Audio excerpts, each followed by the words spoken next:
They erased his name once before, but the desert remembered. The wind moved like a living thing across the red plain, dragging curtains of dust over broken mining towers and half-buried solar arrays.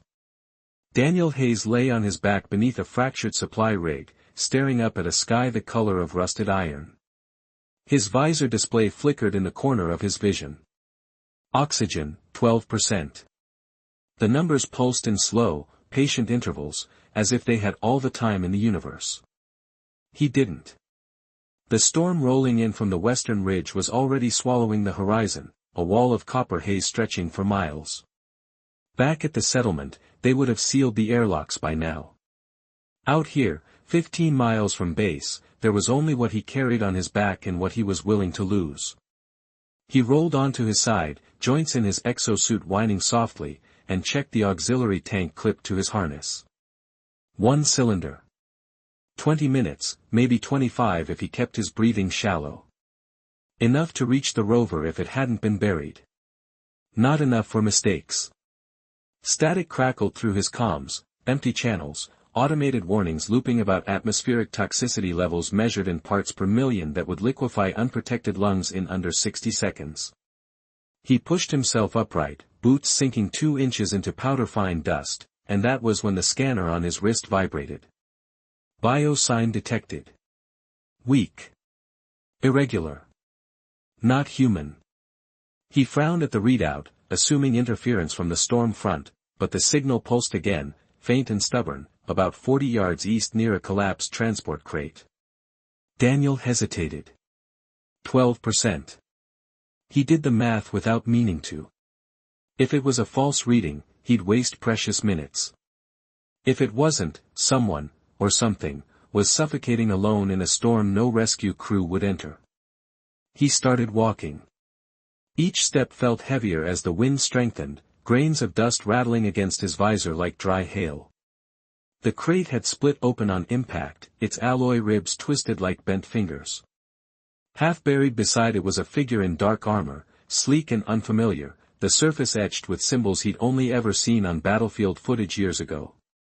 Blue-silver skin glinted beneath a cracked helmet seal. Not human. Not even close. Her breathing unit had shattered, thin vapor leaked uselessly into the toxic air. Her eyes were closed, lashes dusted red by the storm, chest rising in shallow, uneven movements that wouldn't last. Daniel's HUD ticked down to 10%. He knew that uniform. He knew what side it belonged to. Back on Earth, news anchors had used words like hostile and expansionist. He had used words like patient when patching up wounded men who never made it home. He crouched beside her anyway. Up close, she looked younger than he expected, features sharp but not cruel, lips parted slightly as if trying to hold on to air that wasn't there. The wind roared louder, swallowing the world into a blur of copper and shadow. Oxygen, 9%. He glanced at the single cylinder on his back, then at the fracture along her respirator port. He could turn around. He could pretend the scanner had glitched. The storm wouldn't judge him. It never did. But the numbers kept falling, and so did her breathing, and somewhere between those two rhythms he felt the weight of a decision pressing harder than the gravity of this dying planet. The wind pressed harder, a steady force against his back as if urging him to leave. Daniel reached for the cracked edge of her helmet and paused. His gloves were coated in red dust, fingers stiff from the cold inside the suit. Oxygen, 8%. The number blinked once, patient and indifferent. He leaned closer and heard it then, a faint, uneven rasp from inside her fractured respirator, thin and fragile like air slipping through torn fabric. Her eyelids fluttered. For a second, her eyes opened, luminous and unfocused, reflecting the storm in fractured gold. She looked at him without recognition, without accusation. Just instinct. Just the silent request every living thing makes when breath becomes scarce. Daniel exhaled slowly, feeling the dryness scrape his own throat inside the mask. He remembered a different sky years ago, thick with smoke and satellite debris, and the way people had argued about sides and borders while medics counted heartbeats. Back then he had learned something simple. Air did not care about politics. Neither did lungs. He unclipped the auxiliary cylinder from his harness. The metal was warm from his body heat, scratched from months of use. 20 minutes, maybe less now that he had been walking.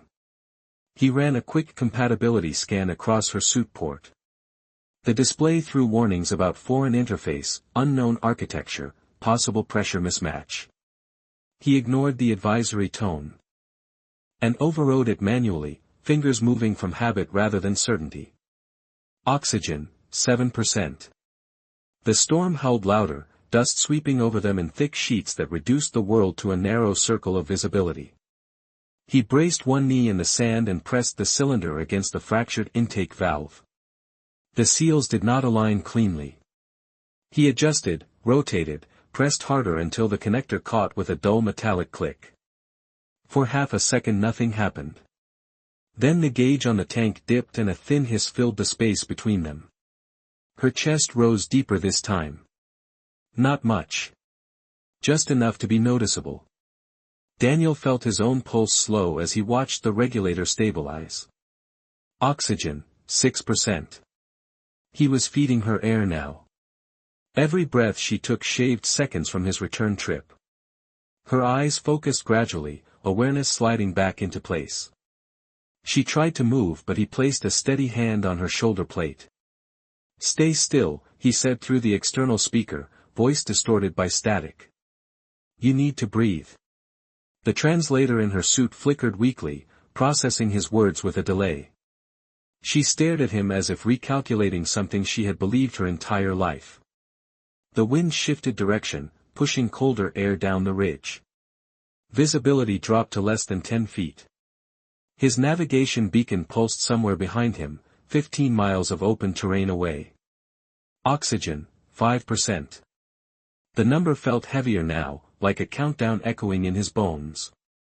He adjusted the flow rate lower, just enough to keep her stable, gambling on efficiency. Her breathing steadied, shallow but consistent. A faint color returned beneath the dust on her blue-silver skin. She looked at the cylinder between them, then back at him. Even without words, the question was clear. Why? Daniel did not answer right away. He tightened the connection, checked for leaks, and listened to the rhythm of shared survival. The storm did not care who they were. The planet did not care which side they had stood on. There was only the thin line of oxygen passing from one tank to two sets of lungs, and the quiet understanding that once it was gone, so was he. Oxygen, 4%. The digits glowed faintly against the corner of Daniel's visor, steady and merciless. The shared cylinder between them let out a soft, continuous hiss, a fragile thread of life weaving through alien filters. And human consequence. The storm thickened, dust swirling in heavy waves that pressed against his suit and scraped across exposed alloy with a dry metallic whisper. He could no longer see the ridge line. He could barely see his own outstretched hand. The alien woman's breathing stabilized into a shallow rhythm, her chest rising and falling with mechanical assistance. Her eyes remained on him, clearer now, awareness settling behind their golden sheen. The translator in her collar sparked again, then produced a faint, halting voice. "You are human." It was not a question. Daniel gave a small nod she might not even perceive through the distortion. Yes. The word felt simple in the chaos. She studied him as if comparing expectation to reality.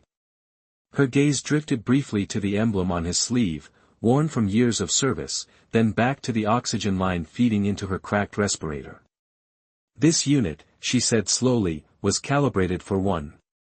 Daniel let out a dry breath inside his mask. "I noticed." Oxygen, 3%. The number dipped lower as another gust slammed into them, forcing him to brace both knees into the sand. The external temperature dropped 10 degrees in less than a minute. Ice crystals formed along the edges of her fractured helmet seal. He reached forward and sealed the gap with a strip of emergency polymer from his kit, pressing it firm until it bonded. His gloves trembled slightly. He blamed the cold. "Why?" she asked, the translator smoothing the edges of her accent this time. It was not suspicion. It was calculation. Daniel adjusted the regulator again, conserving what little remained. Because you were out of air, he replied. No speeches. No history lesson. Just the truth that mattered in that moment. The wind shifted again, carrying a low vibration beneath its roar. Her eyes flickered upward, unfocused for a second, as if listening to something beyond the storm. A faint pulse of light shimmered across the surface of her armor, subtle and brief. Daniel noticed but did not comment. Oxygen, 2%. The warning tone changed pitch, slower now, more urgent. His breathing felt heavier inside his own mask, each inhale thinner than the last.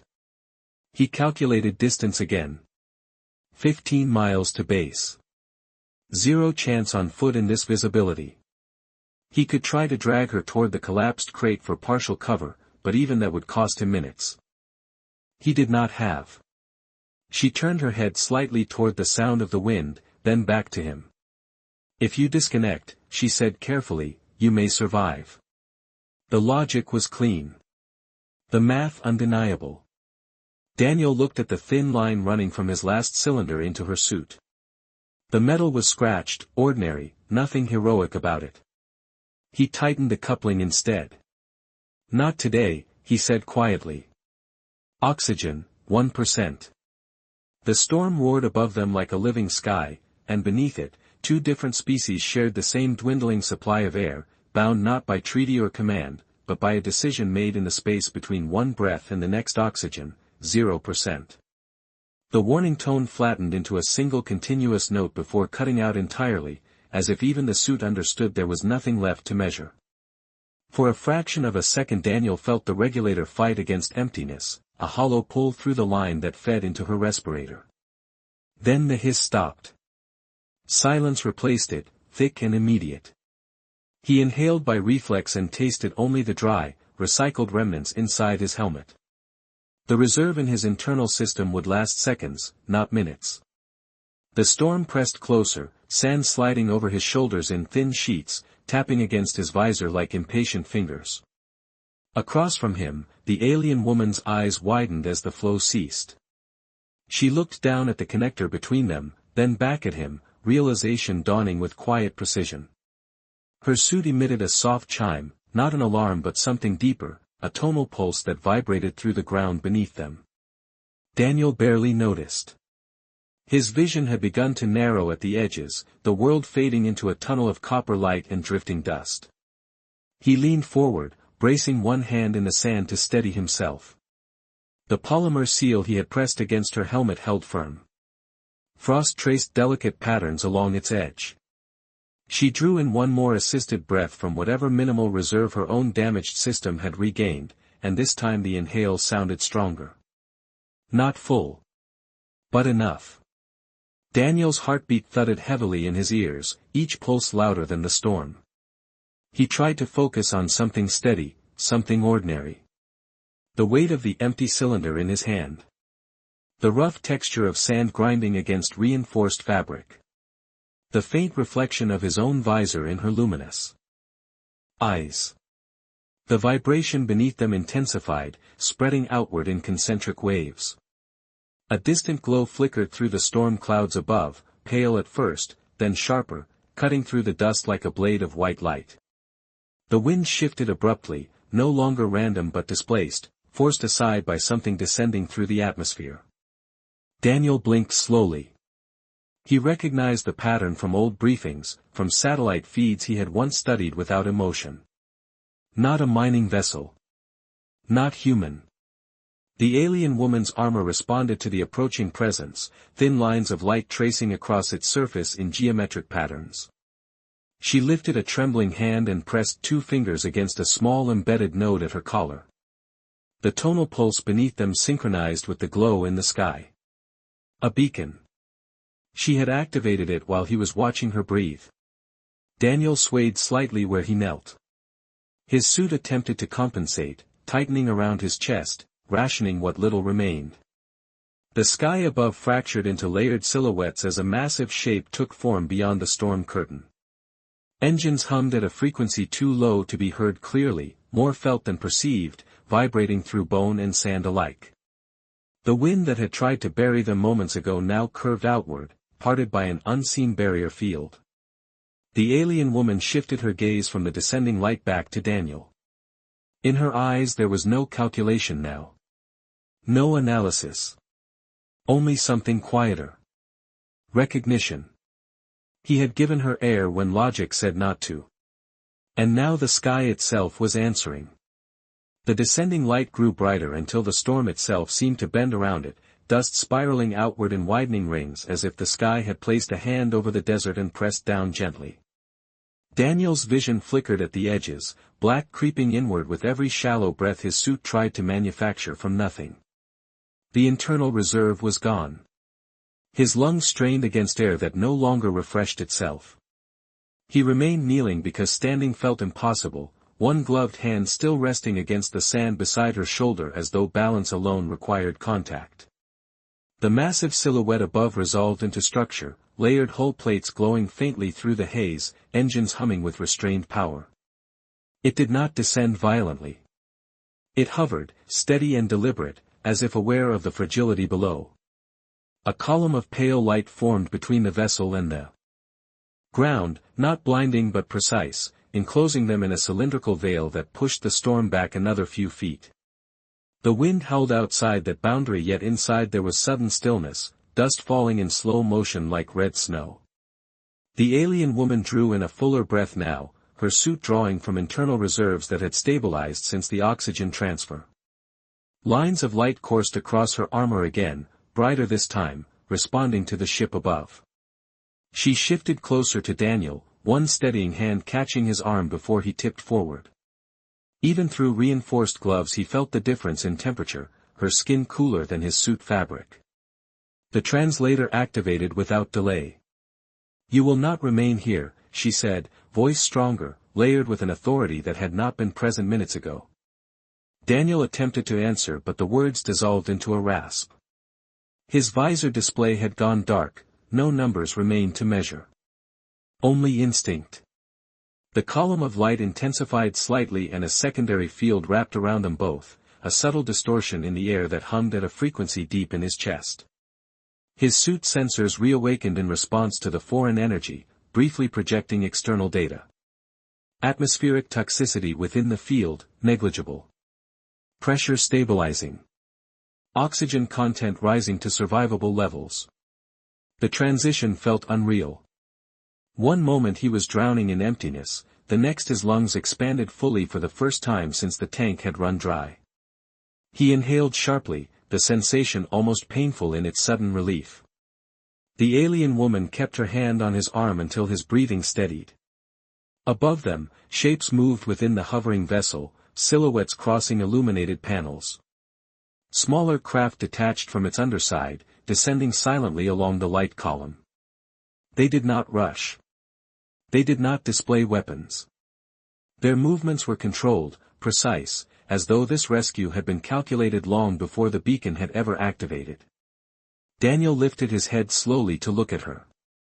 The dust had settled from her face, revealing the faint iridescent pattern along her cheekbones. She met his gaze without hesitation now. There was no uncertainty left in her expression, only resolve. The storm still raged beyond the barrier, indifferent and endless, but inside the circle of light the air was calm. He had given her his last breath when the sky offered nothing in return. Now the sky itself had descended, and it was breathing back. The smaller craft touched down within the column of light without disturbing the calm air inside the barrier. Its surface was smooth and seamless, reflecting the red desert in muted tones of silver and blue. A narrow ramp extended silently, forming a bridge between sand and ship. Figures emerged, tall and composed, their armor bearing the same luminous lines that traced across the woman's suit. They moved with measured precision, not hurried, not alarmed, as if the storm beyond the barrier was a distant inconvenience rather than a threat. Daniel remained kneeling, drawing slow, deliberate breaths of the stabilized air. His suit recalibrated around a foreign atmosphere, systems rebooting one by one with soft chimes. Heart rate decreasing. Oxygen saturation rising. He had not realized how close he had been to the edge until relief made his hands tremble. The alien woman rose carefully with assistance from the descending figures. Even weakened, she carried herself with a quiet authority that reshaped the space around her. One of the newcomers inclined their head toward her, armor lights shifting in subtle acknowledgement. No one questioned her presence. No one questioned him either, though several helmets turned in his direction, scanning, evaluating. Data flickered briefly across his visor as their sensors interfaced with his suit, gathering information without intrusion. The woman stepped forward, closing the short distance between them before the others could guide her up the ramp. She stood directly in front of Daniel, close enough that he could see the faint geometric patterns beneath her skin, like constellations embedded in living tissue. The translator activated seamlessly now, voice steady and clear. "You chose to remain," she said. It was not praise. It was recognition of fact. Daniel managed a small nod. "You were out of air." He did not add anything else. The truth required no decoration. One of the armored figures projected a thin field around him, a portable support lattice that synchronized with his suit and reinforced his balance. He felt strength return gradually to his legs. The woman studied him for a moment longer, then lifted her hand and touched two fingers lightly against the emblem on his sleeve. The gesture was deliberate, ceremonial without spectacle. "Your name," she said quietly, "will not be forgotten." The words carried weight beyond gratitude, as though spoken within a larger framework he could not yet see. Above them, the massive vessel shifted position, engines modulating to maintain the protective barrier. Beyond its edge, the storm continued to rage across miles of empty desert, indifferent to alliances and rescues. The smaller craft's ramp illuminated in soft white, inviting but not commanding. Daniel hesitated only briefly before stepping forward. Not because he sought reward, but because standing in the open desert with an empty oxygen cylinder had never been part of a long-term plan. As he ascended the ramp beside her, the barrier field contracted smoothly, sealing behind them. The sand resumed its wild motion where they had once knelt, erasing footprints within seconds. Above the red horizon, the ship began to rise, carrying with it a human who had shared his last breath and an alien who had chosen to answer that gift with something far greater than survival. The interior of the craft was quiet in a way that felt engineered, not empty but carefully controlled. Light panels along the curved walls emitted a soft white glow that carried no visible source, no glare, no shadows sharp enough to threaten. Daniel stepped fully inside and felt the ramp retract behind him with a seamless hum. The air held a faint metallic scent, cleaner than the desert, cooler than the barrier field below.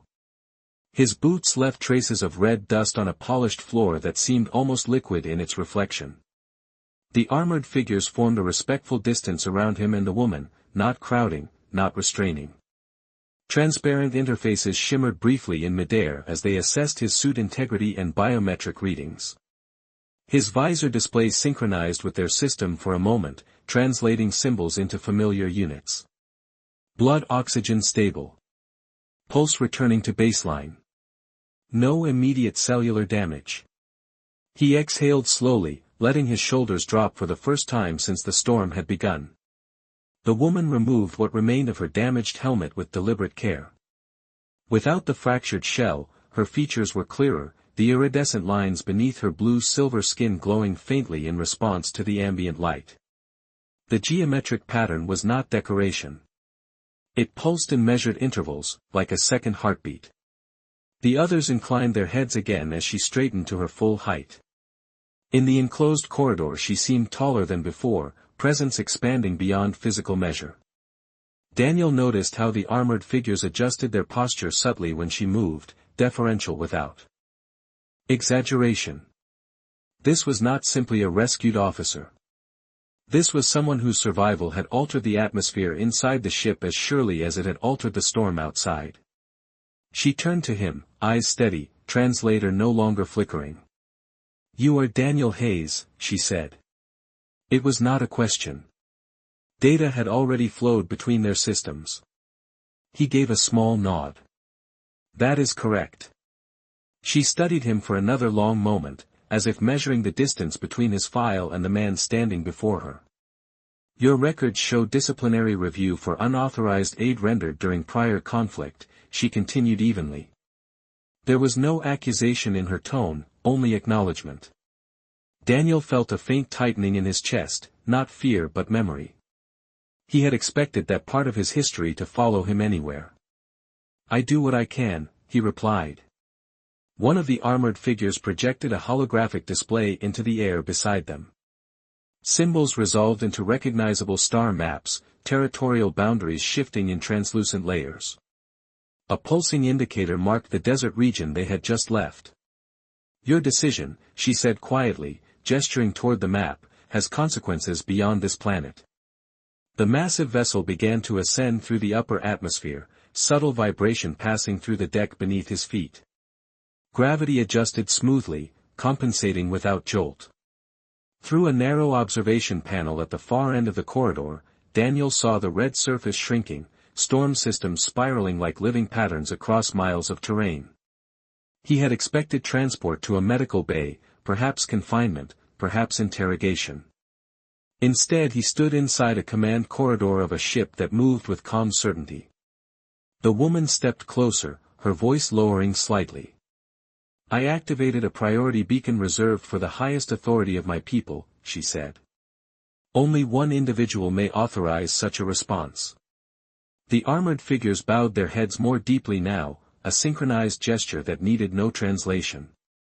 Daniel looked from them back to her, understanding beginning to settle with quiet weight. The woman he had shared air with in the storm was not simply a survivor. She was the reason the sky had answered. The command corridor opened into a vast chamber shaped like a sphere carved from light.